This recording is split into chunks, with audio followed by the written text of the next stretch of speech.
Pat Surtain went down with an ankle injury late in the Denver Broncos' victory over the Indianapolis Colts tonight, and fans are concerned about his status moving into a short week as the Broncos are set to hit the road on Thursday Night Football against the Los Angeles Chargers in a game where they can lock up a playoff spot. Surtain was initially injured when he intercepted Anthony Richardson with about 7 minutes left to go in the fourth quarter. It was a great play by Surtain, a horrible throw from Richardson, but Josh Downs was trying to make a tackle on Surtain on the return after the pick, and he kind of rolled up on his lower body.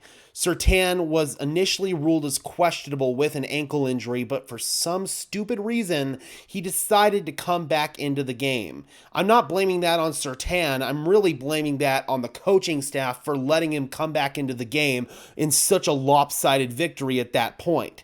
Surtain was going to come in if it was up to him regardless. That's what players do. That's just their nature. He's not going to sit out the last couple of minutes of a win. But the coaching staff should have protected him from himself and not let him back in the game. Later on, it was 2 minutes and 6 seconds left to go in the fourth quarter, and Surtain was just kind of trying to make a routine tackle on Trey Sermon. Sermon lowered his shoulder and made some contact on Surtain. I don't think that really affected anything, but the ankle just did not feel right, and Surtain just went down to the ground after making the tackle. It was not pretty at all.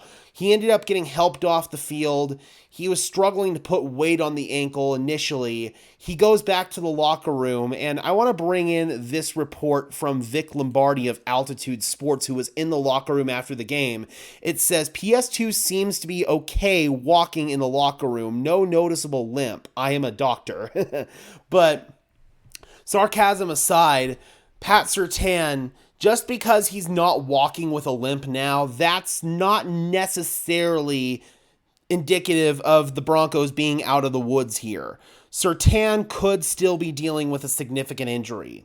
At this point, the Broncos just better hope that he didn't suffer a high ankle sprain.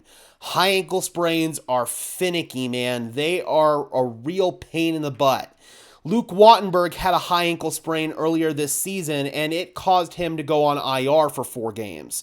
Obviously, that would be basically worst case scenario here for Pat Surtain. Hopefully, it's nothing that serious. Hopefully, it's just a standard low inversion ankle sprain. And even if he were to have to miss Thursday Night Football against the Chargers, that would not be ideal, of course, but even if he were only to have to miss 1 game, that would be at least more ideal than potentially having to go on IR, and he would potentially at that point be out through the playoffs, potentially the first playoff game. I'd think they wouldn't put him on IR. They would probably just hope that he could come back in 3 weeks at that point.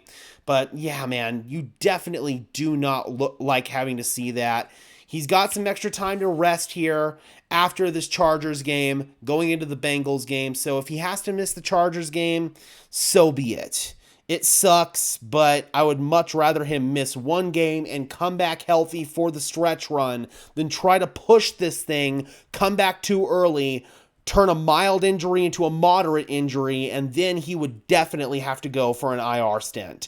We will get an update on Pat Surtain's injury most likely on Tuesday from Sean Payton. I don't think he's going to discuss injuries in the Monday presser. He might do it in the Tuesday presser, which is basically the equivalent of the normal Wednesday presser if it were a normal long week. So I don't think we're going to hear much about Pat Surtain's injury unless an insider reports something sooner. Hopefully it's not a high ankle sprain. If it's a high ankle sprain, then it'll be all about what degree of injury it is. If he suffered like a grade 2, this might require an IR stint, unfortunately. I hope that's not going to happen. I really hope not, but I'm a little concerned. I am a little concerned. We'll just have to wait and see what the update is from the Broncos. Alright guys, be sure to leave a like on this video as well as subscribe and ring the bell so these videos appear in your notification feed. I would really appreciate it, guys. Help us get to 5,200 subscribers. And until next time, guys, I'm your host, Gage Madrid, saying peace out.